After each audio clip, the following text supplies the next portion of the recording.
Do we have any disclosures of interest this morning? All right, hearing none, we'll move on. Review and approve the previous board meeting minutes. Motion to approve, Betcher. Second, Anderson. All right, it's been moved and seconded to approve the previous board meeting minutes. All those in favor say aye. Aye. Anyone opposed? Motion passes. Review and approve the county board agenda. There are no changes, Chair. No changes. As presented. Second. All right, it's been moved and seconded to approve today's county board agenda. All those in favor say aye. Aye. Anyone opposed? Motion passes. Review and approve the following items on the consent agenda. We've all had a chance to look at those. Any changes on the consent agenda? All right. Move approval as presented. Second. All right, it's been moved and seconded to accept the consent agenda as written. All those in favor say aye. Aye. Aye. Anyone opposed? Motion passes. Regular agenda, Human Resource Managers Report. Jessica.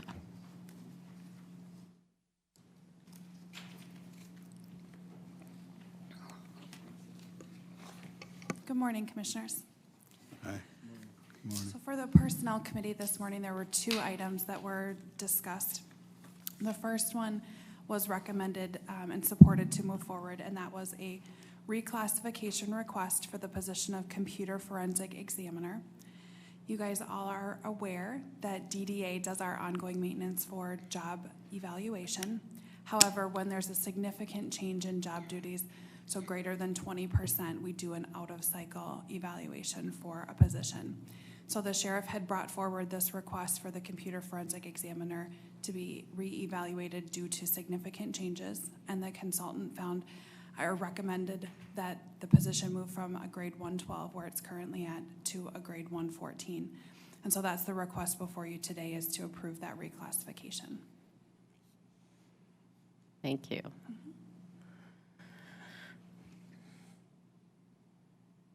Questions? Do we have a motion? What was is there a recommendation from the Personnel Committee? The Personnel Yes. Committee supported. I'll move that we change that classification. I'll second. All right, it's been moved and seconded to accept the change in the Computer Forensic Examiner reclassification. All those in favor say aye. Aye. Aye. Anyone opposed? Motion passes. Finance Director replacement. All right, so this is the second item on the Personnel Committee. As you're well aware, Brian Anderson has submitted his resignation, and so we are looking at options to, this report is to replace his position as is, but there was discussion at the Personnel Committee this morning about looking at potentially different structures, and so I don't know, Scott, if you want to add anything more to that. Sure. This morning it was suggested that we take a month to look at different structures, and we certainly can do that, and the board could, if there's certain structures you want us to look at, we can look at that. Or the board can choose to move forward at this time as well. But regardless of what we decide, we do need a finance director of some, whatever we call it. We need a position of that capacity. Can you speak a little more to the discussion about the pros and cons of each of those choices? Sure. So Todd and I were on a little different page on this one. The idea of possibly looking at not necessarily having a finance director, but instead have a couple of managers under that, similar to HR. That does one person need to be in charge of all of it? I was leading in that direction. Todd has a different direction. Todd, go ahead.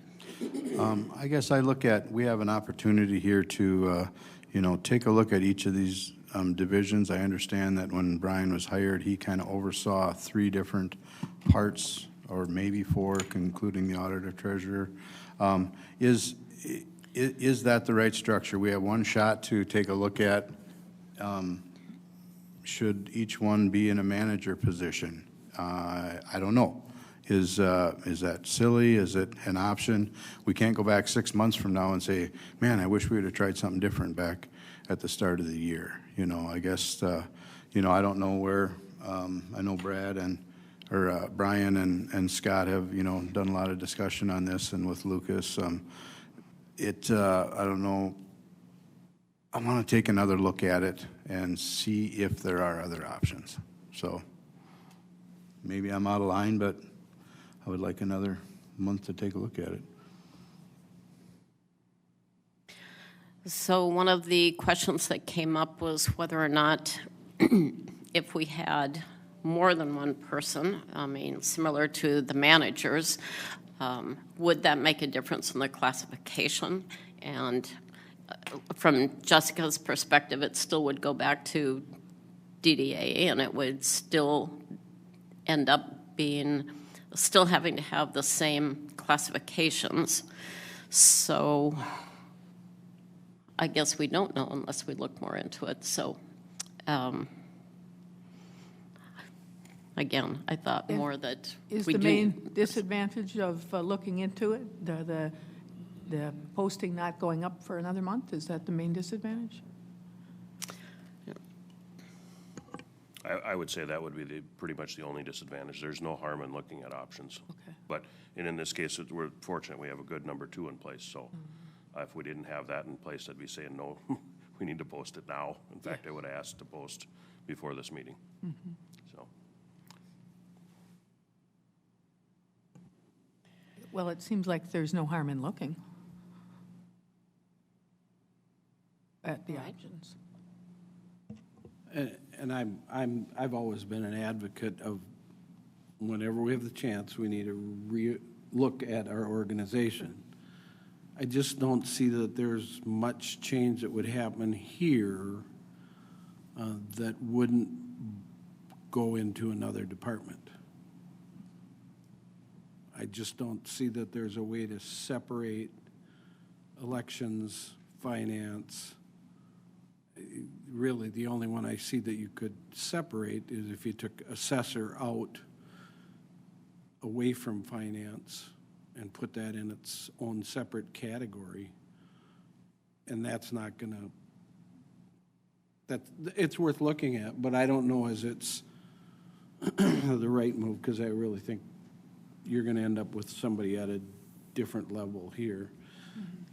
To me, the long range is probably a couple of people underneath the administrator that departments come up to that cover a broader area would be the next change that Goodhue County would look at, similar to Olmsted County, which has, like, I don't know, deputy administrators, whatever they call them, that, it's the deputy county administrator model that Right. we referred into here. And that was briefly brought up when we looked at the HR manager structure. And that is one of the options. If you're looking at it, you probably should look at it. I mean, even Rice has moved to that model. right.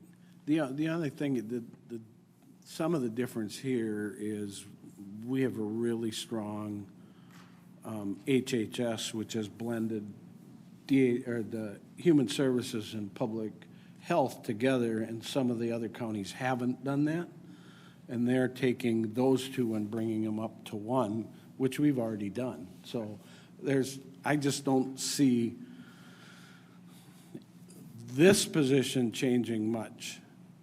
If it was a different director position with 30 hats on, it would be totally different at how we're gonna do that, because they don't all fit together.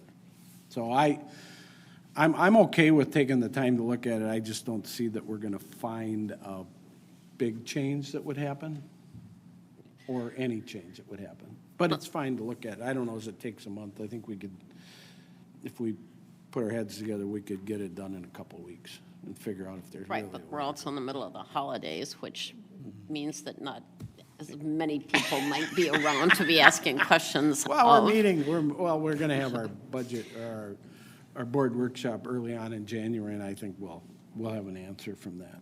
I think we'll. True.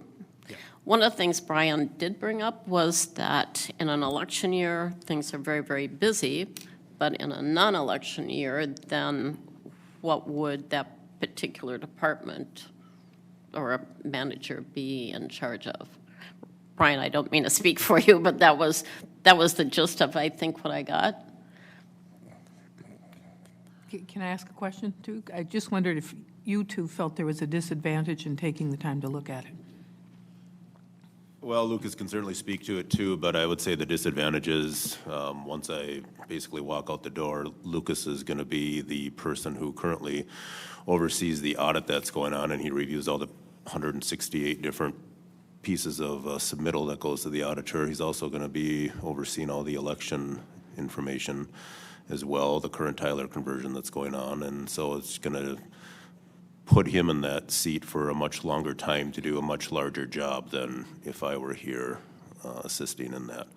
And I think the current model that we've done over the last 5 years has added managerial positions underneath myself, some of which were currently here, some of which I tried to resurrect, if you will, underneath the assessor per se. We did promote another manager on one of the sides, which is a property transfer specialist who oversees those 4 people. So that was to alleviate some of the assessor's time. And then on the other side, we were looking to promote like a deputy assessor as well too, to help answer kind of some of the daily questions. So the assessor can focus on reports and the state and some of the higher up items like that to meet the deadlines. On the other side, we did approach, obviously we have the finance controller here, which is going to be a much harder position in my mind to fill than if we were to go out and try to fill the finance director position. I think the county has had good luck over the years in finding people, but it's taken a while.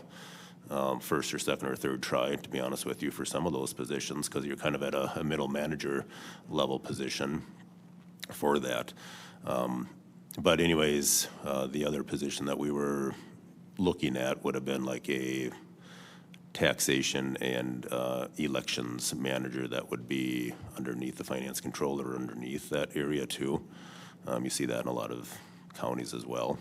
Somebody that does all the taxation and then on the other side helps out with overseeing the elections, and we have a person that does that and very capable of doing that, and that would be one of those things if you want to keep talent around to take a look at that as an option as well. But I'll let Lucas speak as to why you don't want to delay this much longer than you really have to. I know it's easy to say, yes, we can take a month or 2 months, but at the same time, it's all getting put on Lucas. I'll just say that, I guess first off, as far as separating out auditor, treasurer, finance department specifically, and elections, it really just doesn't make sense to do that from the standpoint that our staff currently fulfills all of those roles. If we separate those all out, we're gonna need to, it's gonna be the same people that does that work regardless. So if we go the way of eliminating a finance director position and hire 3 different managers, it's still going to be the same people doing those tasks. So having one unified person in charge of all of that really gives everybody direction of what needs to happen. Like I said, it's all those same people that do all these duties to begin with. So there really is no tangible benefit for separating those departments when we work together so well. Second off, as Brian said, at this point, I will gladly accept all the responsibilities that come along with this. But long-term, we will be down 1 person. We are going into an election year with 3 elections. The election process has already started. We were planning on having a committee of the whole this morning to discuss elections. The schedule was busy enough to where that got delayed until January. So in that election update, we will go over all the various things that happen in a off year. At this point, there really is no such thing as an off year when it comes to elections. It is a year-round, every year kind of a job. So that being said, we've already started the election process for this upcoming year. We do have the audit work, which I've just given you a form this morning to fill out for me. That work has already started. That's a very heavy task for the first half of the year, in addition to all the other duties that go hand in hand with Brian's current position. So I would recommend trying to get the position filled as soon as possible.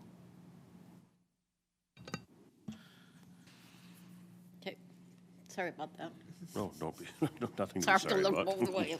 I know you're just fixated that way, so. I am. No, so in the meeting we had to discuss options and things that we thought we should talk about and look at, we did talk about some of the synergies of having assessors in finance with our tax system. And Brian, I was wondering if you could talk for a few minutes on that. Yeah, so we've gone to, or in the process of still converting over. So right now, obviously, we have the taxation on one side, if you will. We have the assessing on the other side, and they really do, at the end of the day, work hand in hand. The assessor has 2 PRISM submissions to the state that they have to submit on an annual basis, so does the taxation side. So we've gone to the Tyler software package that the board has approved, so that's all underneath one umbrella. That's to create an efficiency. In addition, we had to switch over to the taxation to something else anyway. We decided to do an all-encompassing one system to improve efficiency, and then there's another department that's also involved in that too with Tyler, if you split your property or name changes and things like that. So that's gonna create an efficiency as well. So when I took a look at this, it works better underneath one silo. The information in my mind really flows well. Both sides do have to work together, and I think if you're gonna start, I don't want to use the word splitting up, but if you start creating more divisions or supervisors, I think you really are going to create silos. And part of my job, and it's been challenging at times, but is to try to break down those silos so people work better instead of saying, well, this is our side and that's your side. And, you know, I've had to deal with a little bit of that. And I think that's a little bit of a challenge. So trying to get everybody to work together. And at times we even had some of the assessors get trained in, or appraisers get trained in, and then they helped out with elections and stuff too, so they understand the importance of that, and there's a lot of good camaraderie when everything's flowing right. Lucas and I have taken a look at it, and we've asked the question, you know, do we need additional staff over there to help out with elections? And other than some seasonal staff, we really said no, and at the end of the day, I think this is the most efficient structure and the most efficient way to run it. We could hire more people, but yeah, they would be busy during election season, but not when the elections aren't necessarily happening in full bore. I don't think they're going to be as busy.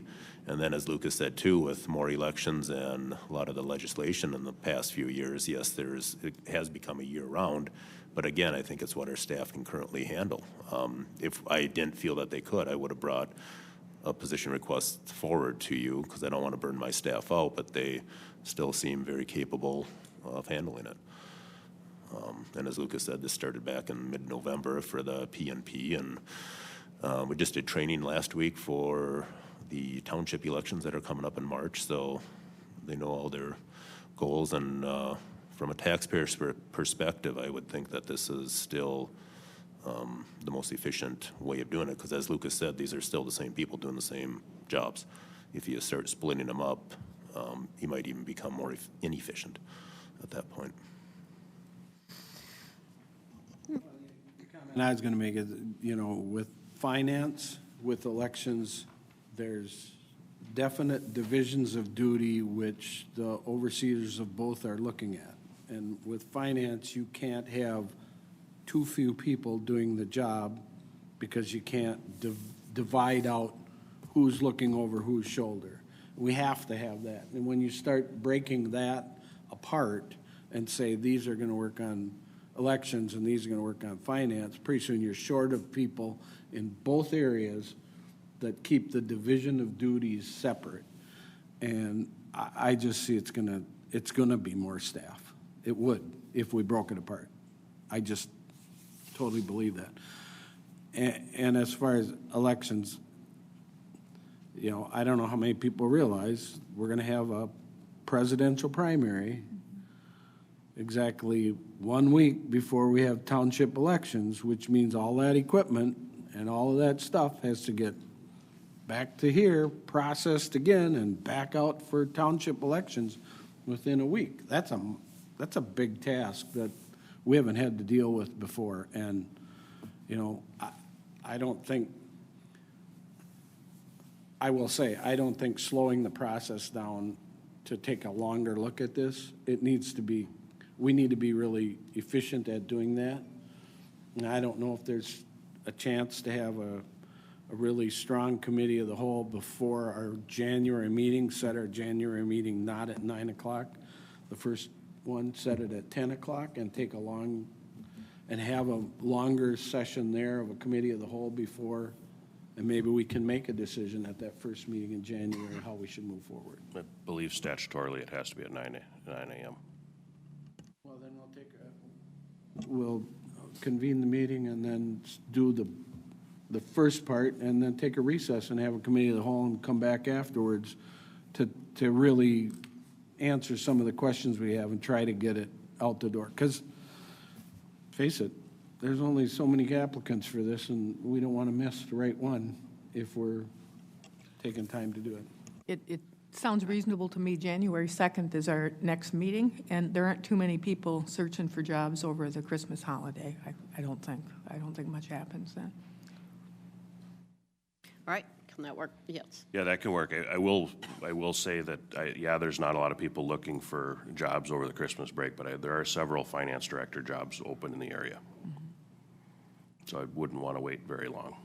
And in my eyes, the two structures that you possibly would want to consider is the current structure, which that's been in place. Actually, Lisa Haney just got in the room here. She was here, I think, when the original structure of merging the assessor and finance was done, and it's been looked at several times. So I would either see that model, or you could move towards the deputy county administrator model, and you'd still have the structure the same. And you could literally post the finance director now, and if you later want to move to the deputy county administrator model, you could still do that later. So, but yeah, no, there's no reason why we can't talk about this again on January 2nd if you want to do that.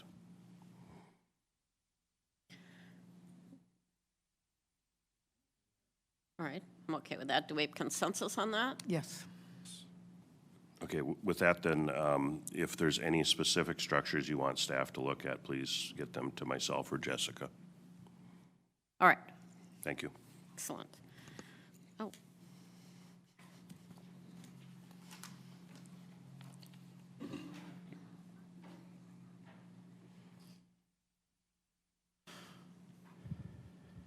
Commissioner wages.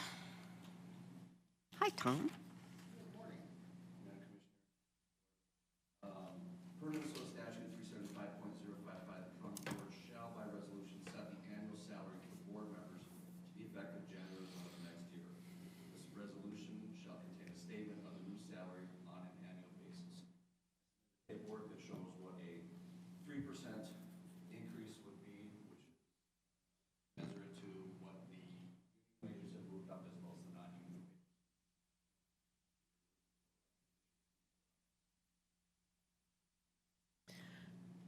Right. Questions from the board for Tom?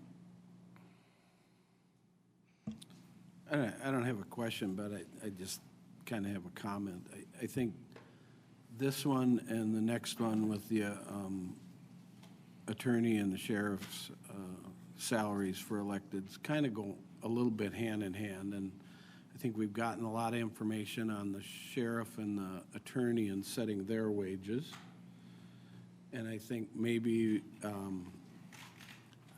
well, I agree we should just do the 3% right now, but I think we should talk about the process for setting those elected wages and do that over the next year to figure out a process how we're going to evaluate and determine how we should set those wages.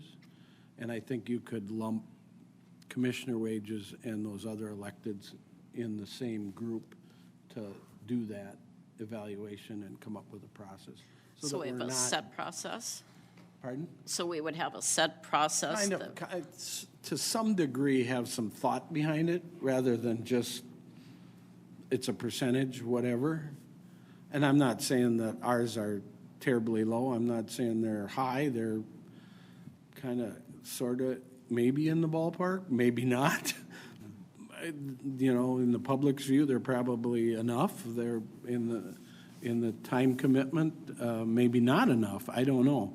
But I just think we need a longer discussion about those two and how we evaluate the job that it is, the workload, and what statute requires. And I don't think any of us have a really clear understanding of how statute comes into each of these two different areas. And I think having a longer discussion to talk about a process, not a policy, I wouldn't put it as a policy, but a process of how you're going to evaluate, how you're going to determine when they should change and when they shouldn't change. I guess I just remember back, I think, Scott, you did some surveys or studies on what, in our size of county population, where we were at, and I think we were definitely at the lower end, which is fine with me, you know, but like Brad says, I mean, how should it be more of an evaluation on it? Yes, a year ago, the board had, or maybe a year and a half ago, a year ago, I think it was, the board had asked me to do a survey, and we did, and you guys are definitely lower than the average. And I can tell you just recently, there's another county about our size that was doing a survey, and so I answered it, but I was getting everybody else's responses, and most of those county commissioners were 35 to 37,000, so you're significantly lower than a county our size. Now, as far as what Brad's talking about, as far as setting a process up, you certainly can do that. I will tell you that statute's fairly clear on what you're supposed to look at for setting the sheriff and county attorney wages. You're supposed to look at the qualifications of the individual, years of service in that, and then the duties of the position, and then any other, you know, information the sheriff or the attorney would bring forward. As far as commissioners, there isn't that type of criteria set forth in statute. Right. And I would echo what Scott's telling us, and we as commissioners, that's all on us, haven't asked from the sheriff or from the county attorney, what has changed in your job, what is different, what are you seeing, and get that before we set their wages. And really, that's the process I'm talking about. We need to come up with, so that we send something out, they send it back, and we use that in the process of setting wages, not a pay study, not a percentage, we need to have something to guide us.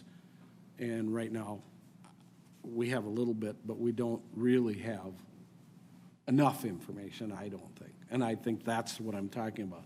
And in that same conversation, I think we can talk about commissioner wages, and if they are, as Scott says, lower, how would we go about changing that?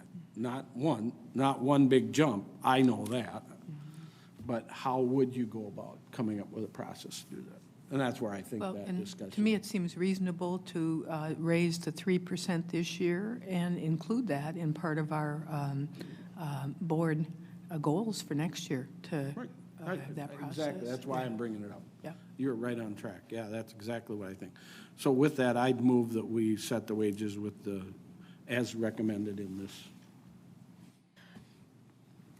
All right, and then we would not necessarily add to that, but we would also have within that the idea of when we have our workshop and the board goals, that Sure. is, We need a second. I'll I'm second sorry. it. You seconded? Yes. Thank you. Now I can do it, thank you. And that we would add that to the goals for the workshop is to come up with a process? Because you Well, I are, don't know, come up with a process, but determine, are we going to do it through committee of the whole? Are we going to do it through board workshops? Are we going to, how are we going to, I think we got a year after this to figure it out, or at least 11 months. We'll figure that out, but to make that as one of the goals for the year, I think makes sense. right? Yes. Any other comments? All right, it's been moved and seconded to accept commissioner wages with a 3% increase. All those in favor say aye. Aye. Aye. Anyone opposed? Motion passes. Elected official salary. Tom, is that you still? Yes, Madam Chair. There's also a document before you from me that outlines the current salaries of the county sheriff and county attorney with additional documentation showing what a 3% increase would show based on what we've traditionally done. Both the sheriff and the county attorney would like to submit a proposal to you as far as changes that they would like to see. So we would open the floor to them to have that discussion. Thank you, Commissioners. Can you hear me? So this is uncomfortable for County Attorney O'Keefe and I, obviously. But it's a little different this year. When we were first elected in 2018, we had to go before the board and essentially ask for our salary, really not knowing everything. Steve knew more about his position than, of course, I did. And with that said, we don't like this, and I know you don't like it, but it's part of the deal, and so we're supposed to be evaluated. I appreciate Commissioner Anderson suggesting that. We really don't. The only evaluation Steve and I have had, and I'm sorry, Mr. O'Keefe, I'm gonna throw him out a little bit in my conversation, but it's just because we're both elected. We're evaluated by 47,000 people, and both of us were reelected, so that should hold some salt for some of your decisions. But I want to take you back a little bit. I wasn't going to ramble, but I just want to take you back memory lane, if you will, on what's happened since 5 years since my first election. I gave a little speech at the end after I got sworn in January of 2019, and one of my goals was to make the sheriff's office better than I found it. And I can honestly say that we have done that in the last 5 years. We've navigated some waters that no other sheriff or county obviously has been through. The other goals then were wellness for our staff, continued great training, things of that nature. So, and community engagement was big on mine, and we started that in 2019, and then I'll go down memory lane again, and COVID hit, and we had to navigate those waters as an office in a county. George Floyd hit during that time too, and our law enforcement family took a double hit with COVID and that going on, which caused staffing shortages for everyone. But law enforcement got a double whammy during that time, and we've really navigated those waters in our office, and I'm very happy to say that we are one short only in our jail, and we're still trying to get those 2 dispatchers that you approved. So we're very grateful that this pay study happened, and I'm going to address that in a little bit. The other things that we navigated through was the first officer-involved shooting in our county sheriff's office history, which took a lot of time and was very trying and difficult on our team. We resolved 2 unsolved 22-year-old baby murders in our tenure. That also been taking a long time, and I was very, very proud of our staff and how we were able to do that and get some resolution for all of our citizens who never forgot. A few other, I mentioned wellness, and when I was first elected, we had our EAP, Employee Assistance Program. That was it. And that wasn't enough, particularly for law enforcement. We have since added 4 new programs, so we have a total of 5 for our staff to be able to call on your peers, to be able to call on your chaplains, to be able to call on the psychiatrists, psychiatry people in our for our contract ADC people can get that. And then we've, of course, hired a psychologist for every one of our staff to see once a year, and then 6 times if they want to. That's very, very important. And I'm glad to say we now have 5 places where our staff can look if they are struggling. And we just didn't have that. That was a goal of mine, and It's been paying off, I'm sure, and we'll see the benefits long after I'm gone. Other things, of course, we're going to implement body-worn cameras in 2024. That's been a struggle. Recruitment has been a thing that we never had to do. In 2019, we would have never even thought about recruiting. We had 40 people apply for every one of our positions, and it was not a problem. Well, we know what happened. So we're out in the schools, we're out in the tech colleges recruiting. It's just a different world, and I don't have to explain that. A few other things that my particular responsibilities include, and I noted those in my letter to you, but I am only one of 2 sheriffs in the state of Minnesota that will oversee a general emergency at a nuclear power plant. That's significant, to say the least. We have a large Billsby Dam in Cannon Falls, and of course the river, and I understand other sheriffs have the river, and we have 21 townships that I visit. I have 5 city councils that I have to answer to, a Prairie Island Tribal Council, and of course you folks. I'll quickly just brief community engagement. I left you some cards on the table. If COVID shut our community engagement down, we are back rolling heavy into that. We've had a lot of support from our community, and that's what we wanted. Those cards that you see, if you have anybody come up to you and say, we'd really like the sheriff's office to present on A, B, and C, you can give them that card now. They can scan that. It'll take them right to every presentation that we can do, and they can send us an email, and it'll be accomplished.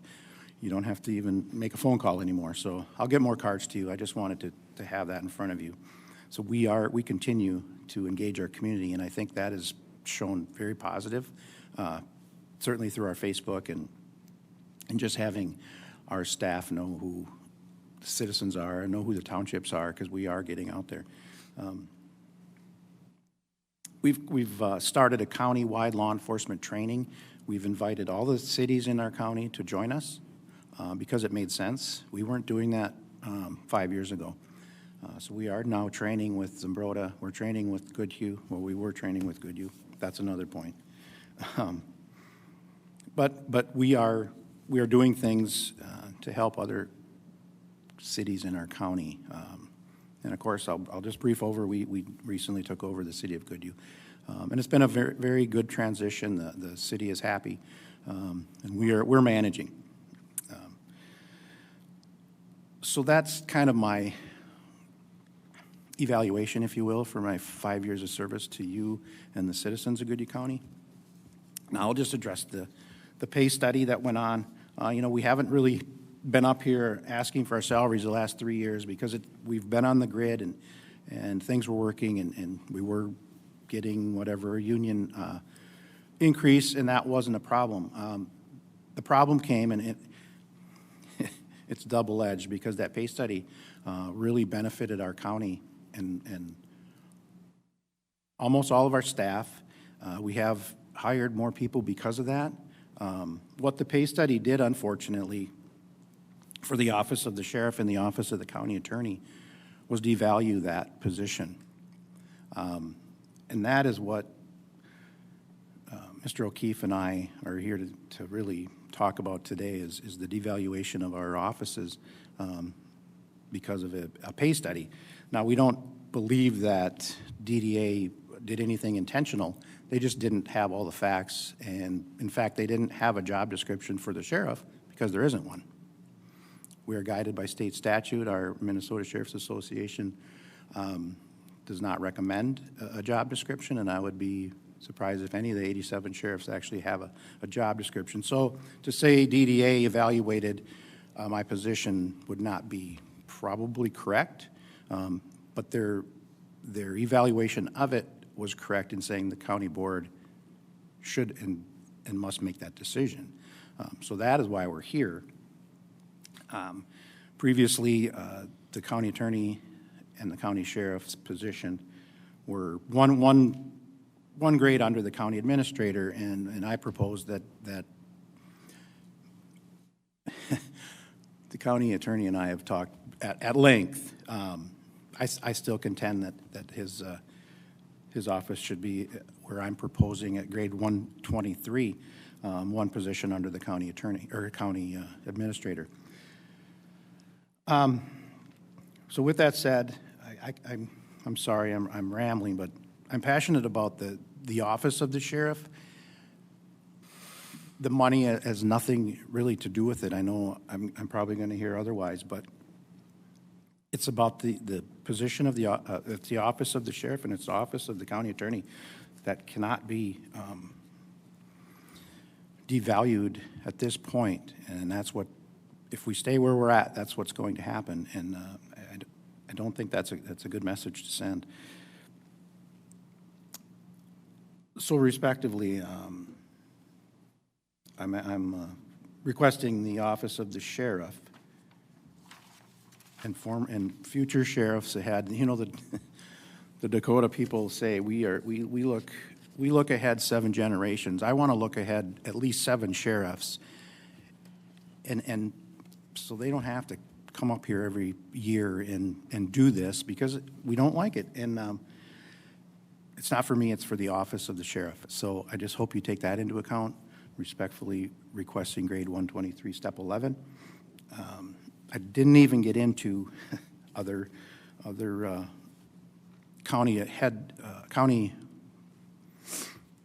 department heads positions that are above our current grade, who also are allowed to cash in 80 hours of vacation a year towards their deferred comp that Mr. O'Keefe and I don't get, and I understand that, but that is just a benefit that we aren't allotted, and we're not allotted a severance package when we leave. You know, it adds up a lot, and I've done the numbers. I'm not going to throw them out there because, again, it's not about the numbers for me, and I know it's not about the numbers for Mr. O'Keefe. It's about devaluation of the county sheriff. With that said, I will stand for questions. I know one commissioner asked a lot prior to this, which I appreciated. With that said, I'm sorry if I went too long. Other questions for the sheriff? All right. Do we take these separately, or are we going to take them together? You can choose how you take them, but for both of them, you need to be very deliberate that you're looking at the individuals, the qualifications, duties of the offices individually. Just basically the things that are outlined in statute for each of the individuals. All right. I'd like to hear from Mr. O'Keefe. Okay. And thank you. Just as the sheriff was indicating, I really do appreciate the support that this board has given my office over the years, and coming to you now with this request is a difficult thing to do and very uncomfortable, and it took a lot of thought on both of our parts to get to the point where we felt we should bring this request to the board. And obviously our requests are a little bit different, but you know, we'll obviously speak for ourselves with regard to those offices and the requests that we're making. The request really comes up now because of the pay study and where the offices, the elected offices, were placed on that grid. And the feeling on my part, at least, the way I was thinking, is that I did not feel that the placement on that grid fully appreciated the status of the elected office. And I do feel also, as the sheriff indicated, that it did also undervalue the work that we do and the importance of our work within the county structure. And my request is purely based on my feeling of internal equity. It has nothing to do with external comparisons.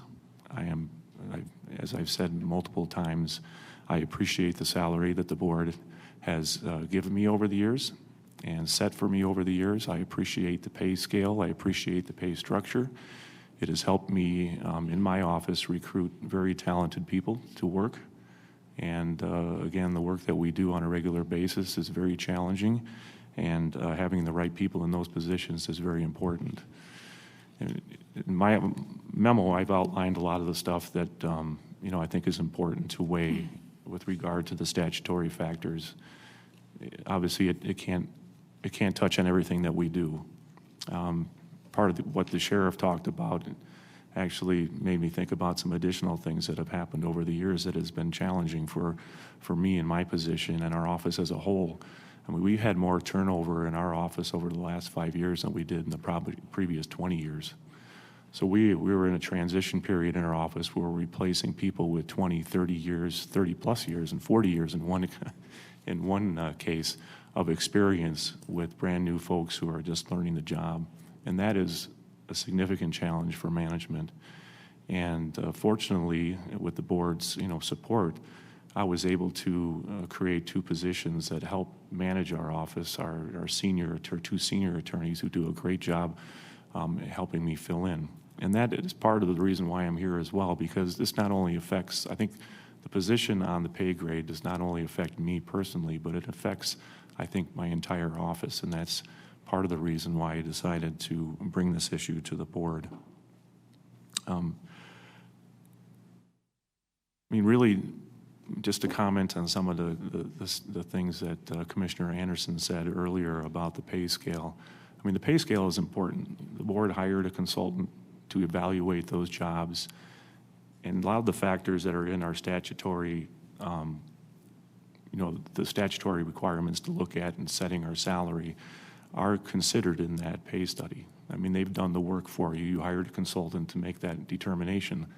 And I think a lot of that background is there. So you're not making an arbitrary decision. You are making a decision based on your recommendation from a consultant, and I appreciate that.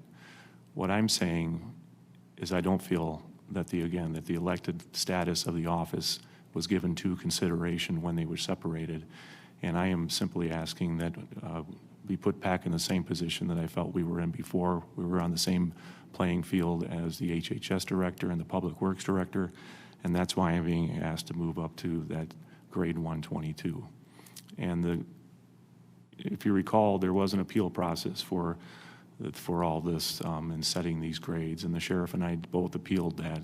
And there was a memo that was given to the board outlining the elements that go into their analysis and placing folks on the grid and giving them scores. I asked for some of that background information and the basis for why I got the score I did and the position I was in, and DDA was not able to give that to me. They say it's work product that they can't disclose how they get to those numbers. I think it would be important to understand what that is. If I felt comfortable with that, I probably wouldn't be here right now, but I don't feel comfortable about that. And again, it's total internal equity and fairness and my viewpoint. So my memo goes through all that. I actually put the 3 options on the board for the board to consider. Obviously, you could consider anything you want. Option number 1 is option number 1 and 2, move the county attorney's position up to that 122. Option number 1 places at step 12, which in my mind was compensating for the issue that the sheriff brought up there at the end about the benefits that the elected officials are not eligible for because we are identified as department heads in the personnel policy, but we do not accumulate sick and vacation leave like other employees. So any benefit attached to that, we would not be able to take advantage of. And in this case, it's the newly adopted benefit of converting up to 80 hours of sick or vacation leave into a payment into the person's deferred comp.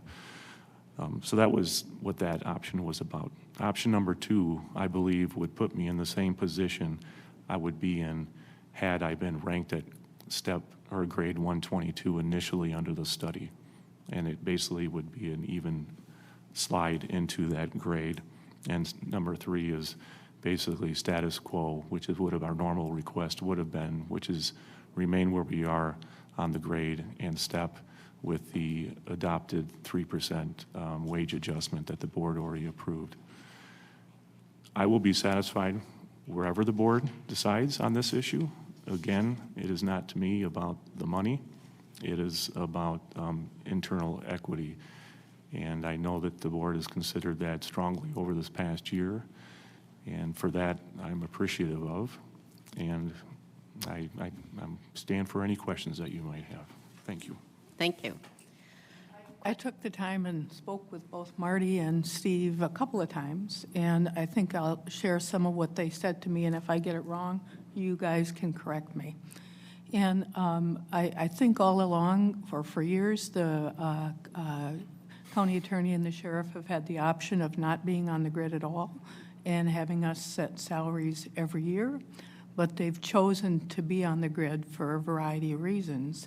And it's my understanding that for both of you, it's your preference that you could continue on the grid, but that you are questioning whether or not you were placed appropriately on the grid. Is that accurate? Is that, yeah. Yeah. That's accurate from my perspective. Yeah. And I mean, just a quick insert there is that, you know, the memo from the appeal from DDA indicated that the grade gives you a baseline, basically. Yes, I understand that. Yeah, so I think that's important. And I think what you guys are both questioning, and I think accurately so, is whether or not the DDA grid considered elected officials. And it's my understanding that most counties don't have their elected officials on the grid, and it was also my understanding from Mr. Arneson that that was not considered as a separate issue. Is that correct, Scott? That being an elected official wasn't part of what they were evaluating. Correct. The Hay system doesn't look at whether you're elected, appointed, hired, whatever. So I think it's our job to look at, well, what does it mean to be an elected official, and what are the added responsibilities and duties of that, and how is that compensated? And I had a few thoughts about that. One is they aren't employees in the same way. We don't have the same supervisory responsibilities over them as we do any other employee in the county. And they can act independently in a way that other employees in the county are not able to act. And in fact, it's their job to act independently. They answer to the public in a way that other employees don't.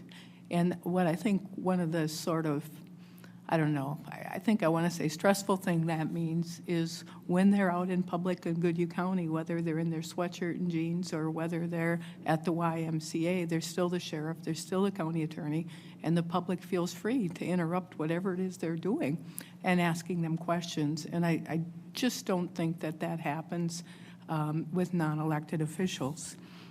So I think they have a 24/7 responsibility that's quite intense. And then I think that it is true that they do answer to the public.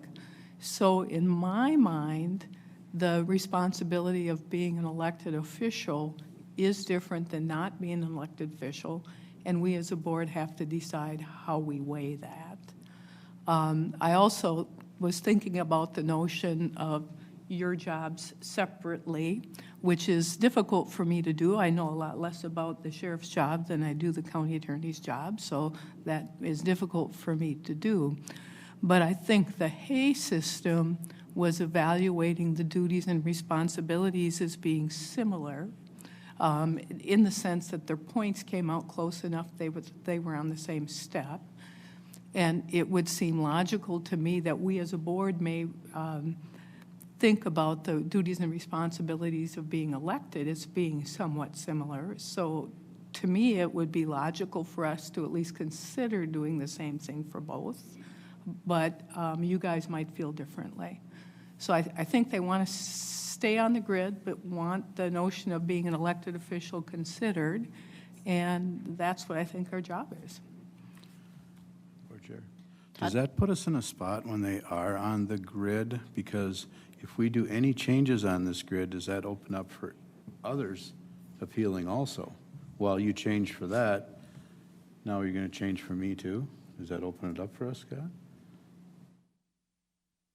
I think anything you do opens up for observation for others to say, you did this for Steve and Marty, I want you to do this for me. So you guys are not in an easy position here. But yes, whatever you do will get noticed by somebody. That's why I was focusing on how being an elected official was different than being a department head that wasn't elected. So when we say they go on the grid, is that, can we use the grid as a guideline? Are they technically on the grid? Chair, I assume you want me to answer that? I'm sorry, go ahead. So they have been on the grid. If you go back to the exact wording that Tessa used in the appeals process, she referred to the fact that you can use this as a guide and it's up to the county board. I also have asked Tessa how many counties of our comparison group do have their sheriff and county attorney on a grid, and none of them do, that she was aware of. And they do, DDA does work, or they have half of our comparison counties under contract, and they have done work in numerous others. Go ahead. I think that's why I kind of came up with that we need a process, because quite frankly, we could argue all day where you should be on the grid. But as soon as we start without changing job description that changes you to a different part of the grid, we are not doing justice to the grid. The job, and maybe the job descriptions aren't accurate enough. I might agree with that.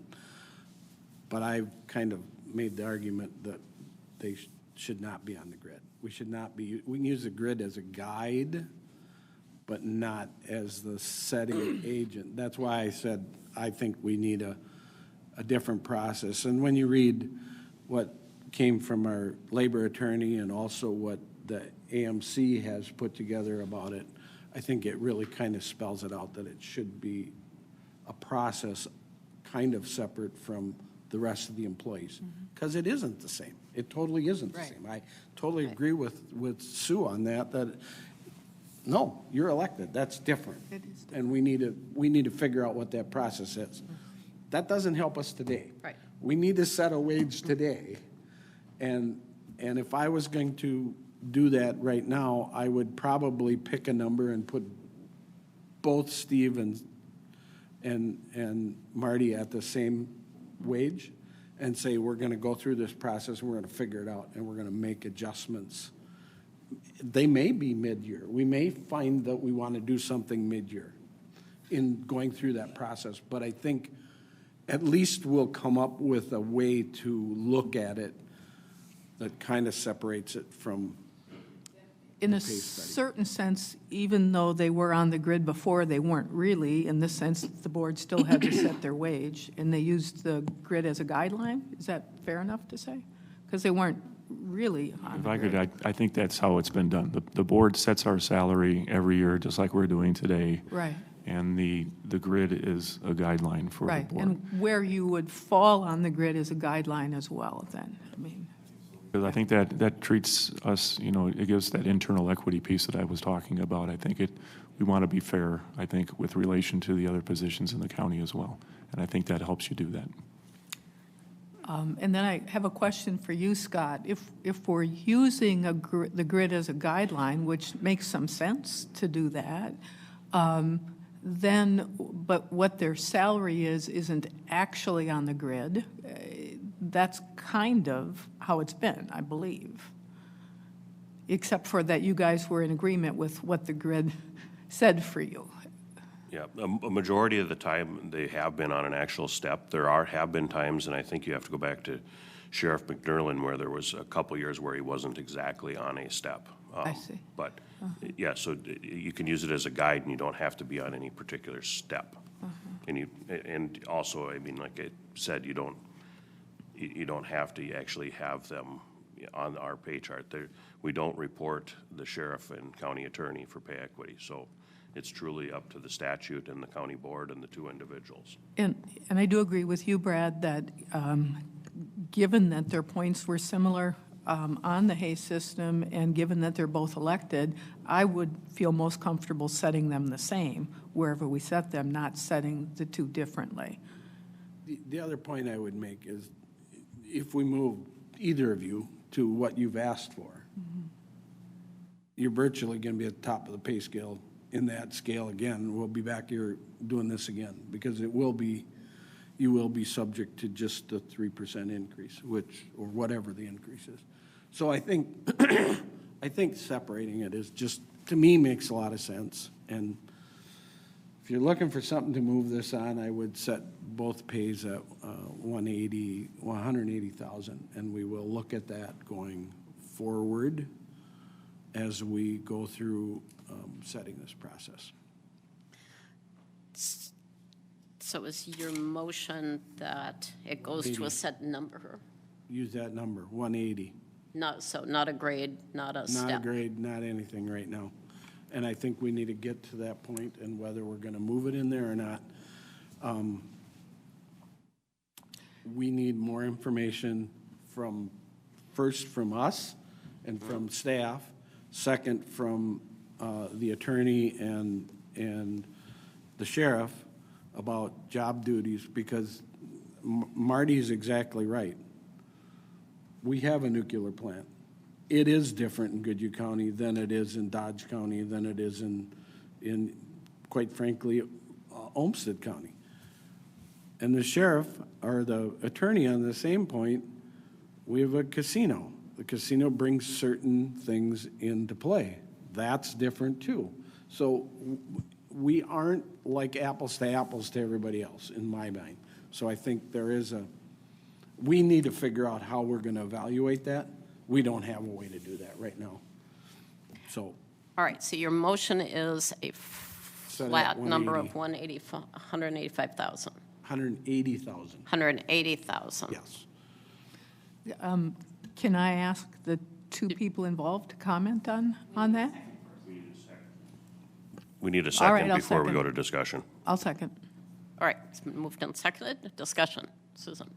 Well, I'd just like to hear each of your thoughts on what Commissioner Anderson said, and also on the motion as it stands.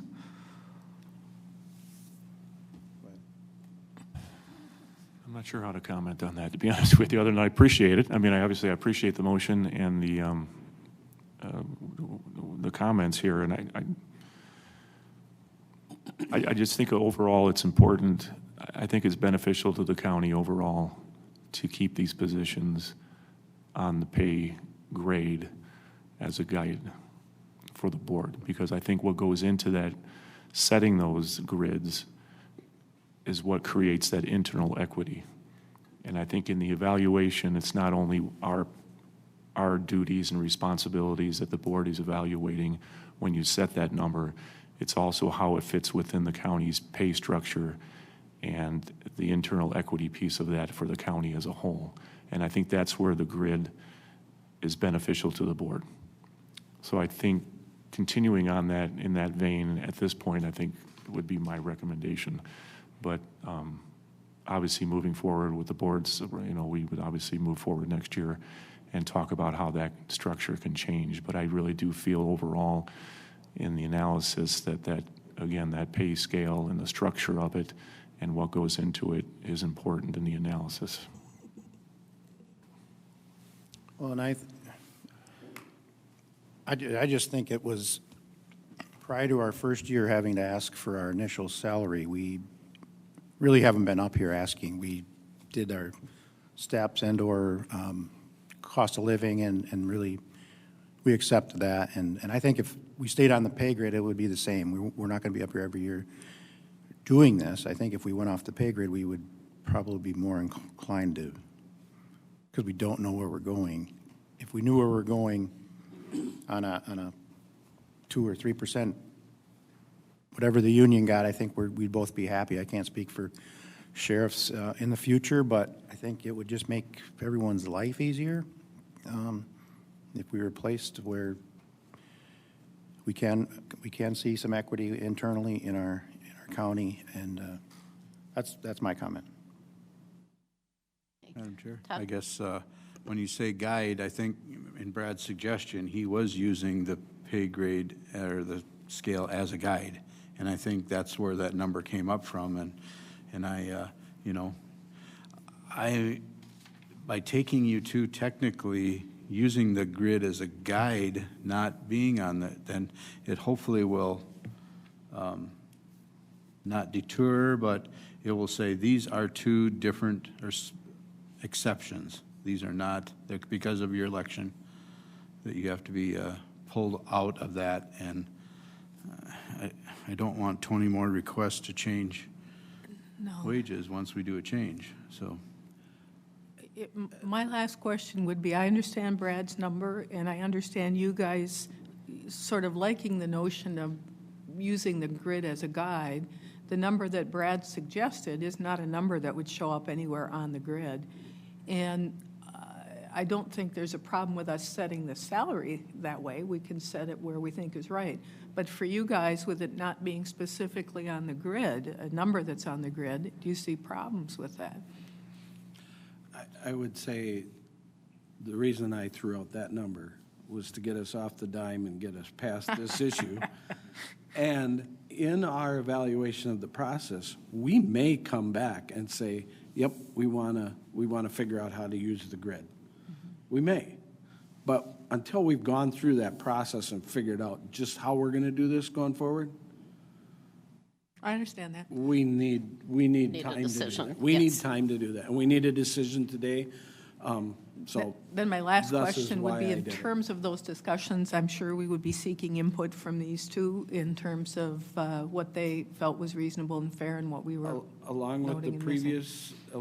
previous agenda item about commissioner wages. Yes, I understand. I think they all fall together. We have to figure out, how is it we're going to evaluate this? We don't have, right now, it's kind of like, what does my gut say? And I don't like doing it that way. I like having something in place that says, we're going to look at this, and we're going to look at that, and we're going to evaluate it in some way, shape, or form, and then we're going to come to a decision. So that's why I've gone that direction.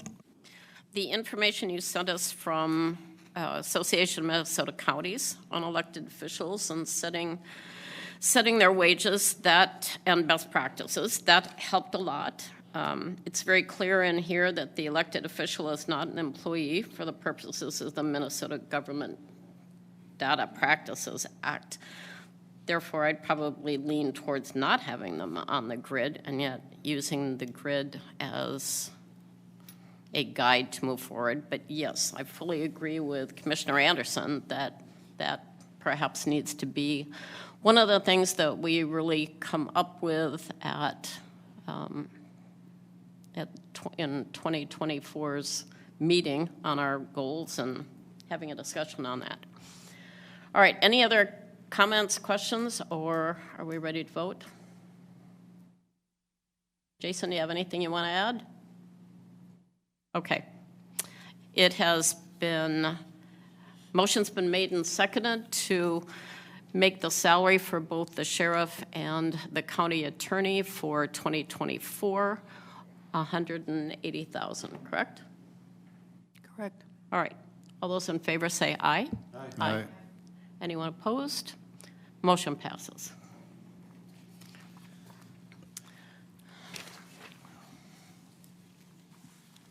Tom, I think you might want to expedite this presentation. What makes you think that? Madam Chair, Commissioners, I do have a presentation on the changes that we've made to the personnel policy. That was included in your packets and goes through in some detail the changes that were made. We've also made changes to the drug and alcohol policy, the fleet policy, and the safety policy, which were all included in your packets. Just to save some time, I'd stand for any questions you may have on that and forego the presentation. Okay. Are there questions from the board? Did go through it. Thank you very much. It's quite a lengthy report. Thank you. All right. There's no specific questions for Tom? I would move that we adopt the policies as presented. All right. I'll second that. All right. It's been moved and seconded to accept the policy changes. Any other discussion, questions? All right. All those in favor say aye. Aye. Aye. Anyone opposed? Motion passes. Thank you, Tom. That was very quick. Thank you, Commissioner. Much longer to write all that up. Finance Director's report.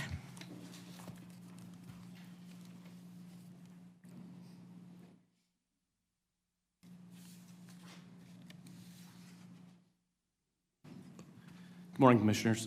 In the interest of time, I will try to be brief here as well. The next piece of business is a routine item that we discuss every year end. However, it is an important piece of business. So the next topic is to discuss the fund balance designations for the committed fund balances at year end.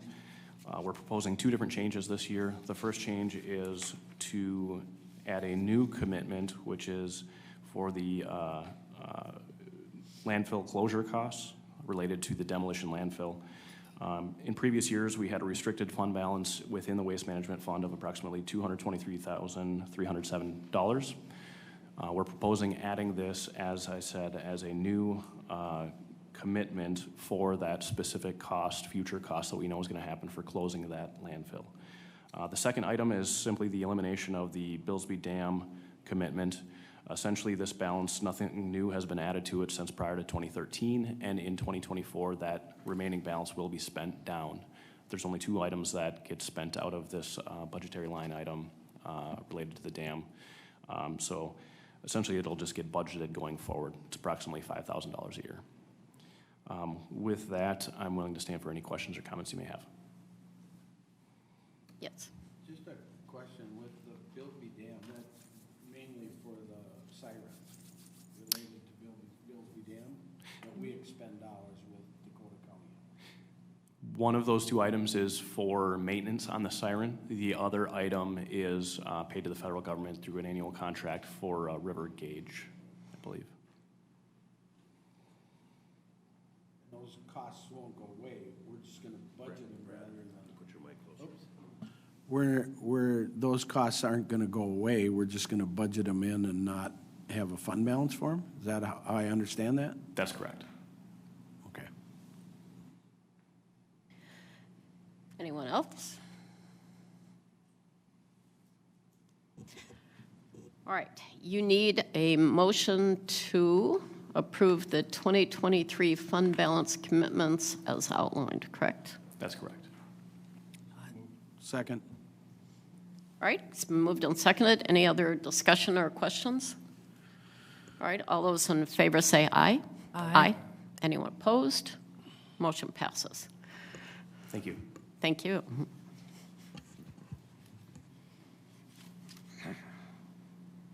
County Administrator. Chair, the first item is our 2024 budget and levy. As you know, we've had a number of workshops on this budget. I'd like to thank the board for their leadership on this. I'd also like to thank the management team for all of their work on this budget, and also specifically I want to thank Finance Director Brian Anderson and Finance Controller Lucas Dowling and Andrea Bank for all their hard work on this, and a lot of our accountants put a ton of work into this. So from our last budget workshop, we've made very minor changes. What's included today is a proposed levy of $43,787,376 and a proposed budget of $90,965,420, which represents a 4.2% levy increase. We've outlined some of the changes and some of the things that are included in the memo, and I'd ask at this point if you have any questions for us. Questions from the board? Yes. The only one I'm gonna bring up is that I'm disappointed we've removed the park manager, and I don't care if you call it a manager or supervisor, whatever. We had probably upwards of $5 million invested in parks, and we need someone who is responsible, not as a secondary job assignment, but as a primary job assignment for parks. Nobody has been to the Kenyon Park since we were there on a road tour. We've gone through a whole hunting season and nobody had time to be over there and check any of it. We saw what happened at Billsby Park. I was the one that found that. I don't know if it happened a week before, a month before. We don't know. I don't know if they've found out yet, but we're gonna launch the reservations at the park for the pavilion. We're gonna work on a park host being out there and getting that set up. It is not gonna happen unless we get someone dedicated to work on all of it. And I'm, quite frankly, and Todd's on the park board with, park advisory board with, I'm frustrated. We go to those meetings and it's, well, yep, we just don't have time to work on it. We just can't get working. And there's a lot of things that were in our master plan that we spent good money to do that we're just not even going to get to anytime if we don't dedicate some time towards the parks. So I'm disappointed it in there. It isn't in there. I know we can add it at any time. We have reserved funds that we could do that. I'm frustrated we took that out. Any other comments, questions? I'll just say I really think the board worked hard to come up with a levy that met the needs of the citizens, both in terms of the services we provide and what the taxes would be. And it's something that I feel good about, and I hope the other board members do as well. And I hope that our taxpayers recognize that we've worked pretty hard to get to this point. Anything else? Yes, Jason. I won't support this. If you look at the 1.7 increase, you probably could pay for that with the extra interest income we've got over the reserve funds. I don't know, but I'd rather invest my money than have the county do it. So, and plus, you can look through the whole budget of everything, and there's a lot of stuff we can cut out and pay. Just wish people would kind of take a better look at what it is working in the private sector and what people think are needs and wants. A lot of wants, not necessarily needs, so I won't support this at all. So. Okay. Yes.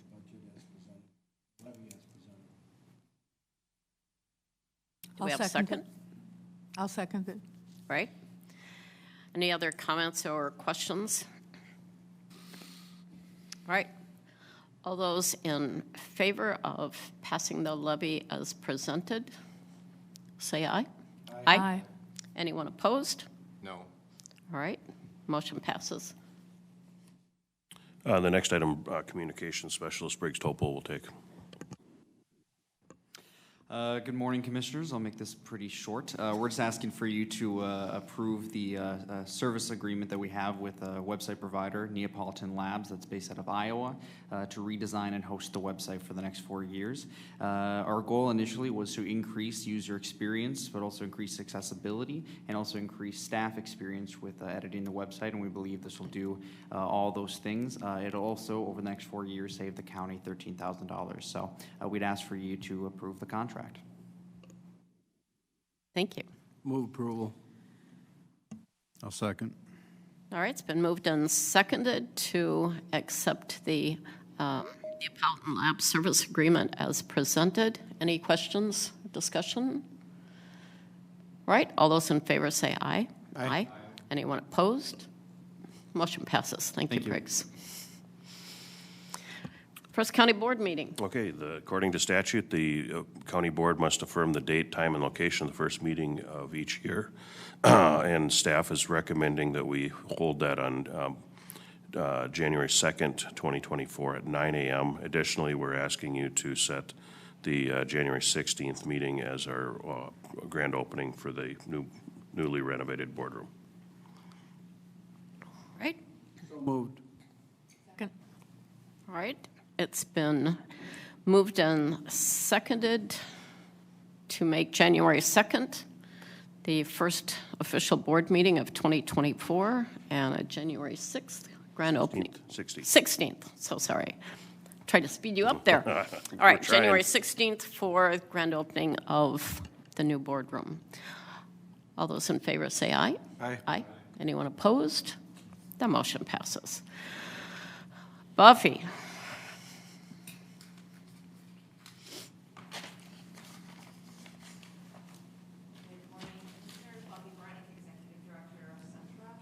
Is your mic on? Thank you. Good morning, Buffy Beranek with Semtra, Executive Director. I'm here to request approval of the preliminary levy that you approved in September. The final levy request is made up again of two parts as we presented. Option A, which is our core levy, which is a 1% increase over 2023's for $429,435. Option B includes the capacity for going after the $1.3 million at the state. As approved in the preliminary levy, that option B includes option A, plus $40,000 in grant writing and an additional $200,000 going into the Housing Trust Fund for a total levy request of $669,435. I'd move option B, the 669,435. All right, do we have a second for that? I'll second it. All right, it's been moved and seconded to accept option B levy request for 2024. Questions or discussion for Buffy? I have one question, Buffy, and that is, knowing the last two housing requests, certainly for the city of Red Wing anyway, have been turned down or ran into zoning issues. So I guess what I'd like to know is what you see kind of moving forward with how we can use that housing trust fund and the extra money that ideally we can get from the state. Well, we've got a three-step process in place, which the Central Board will act on tomorrow. Ideally, we would hire a grant writer to go after that money. If we can't find somebody to grant write, we will consult out, which would be the grant writing plus the application process. If we are unable to act on that quickly, because the grant cycle for MHFA will begin as soon as January. First application due March 6th. We need to turn this quickly. We'll have SEMTRA administering those grants, going out either for Housing Trust Fund match money or for the grant writing. The dollars, as we move through that process, will be approved using the Goodhue County Housing Trust Fund Committee. Okay. We know it's a very competitive process. You saw that in Red Wing. Yes. We're going to do our best. We've got a good track record at SEMTRA, and I'm confident whichever way we go, one of those three options, will be successful. Our goal is to have a return on investment. Very good, thank you. All right, it's been moved and seconded to accept option B for the levy request for SEMCRA. All those in favor say aye. Aye. Aye. Anyone opposed? Aye. All right, motion passes 3-2. Thank you. For your information, we have several reports that we have had a chance to look at. County Board Committee reports. The only thing I wanted to bring up, I guess I just did, was the housing one, which is housing projects in Cannon Falls are moving along well, and in Red Wing not so well. Hopefully that will change in the future. Any other committee reports? Just to comment a little bit on that, with Buffy asking about, Red Wing has their own HRA. Yes. We do not levy those HRA dollars from the city of Red Wing. They levy their own. So when a project's in Red Wing, we can choose to use some housing trust fund money there. But really, the money that goes to SEMTRA is for all the rest of Goodhue County, excluding Red Wing. So Section 8 is handled by Red Wing on its own. Public housing in Red Wing is handled by Red Wing on its own. That is not part of SEMTRA's wheelhouse. Okay. So we have to keep remembering that. And when there's a project that doesn't go in Red Wing, really Red Wing's HRA needs to get behind it stronger and needs to defend that more, not Buffy. Okay. Buffy's out working in Goodhue and in Kenyon and Zumbrota and Cannon Falls. We have facilities in all of those that we're operating and taking care of, and that's where this is aimed at. So we just have to be careful not to We need to know where the separation is. Okay. Yep. Thank you. And let's see, we have $102,000 left in the reimbursement for a housing building. All right. New or old business? All right. Review and approve county claims. Move approval. Do we have a second? Second. All right, it's been moved and seconded to pay the bills. All those in favor say aye. Aye. Anyone opposed? Motion passes. Motion to adjourn. So moved. All right, it's been moved and seconded to adjourn. All those in favor say aye. Aye. Motion passes. All right, 2 minutes.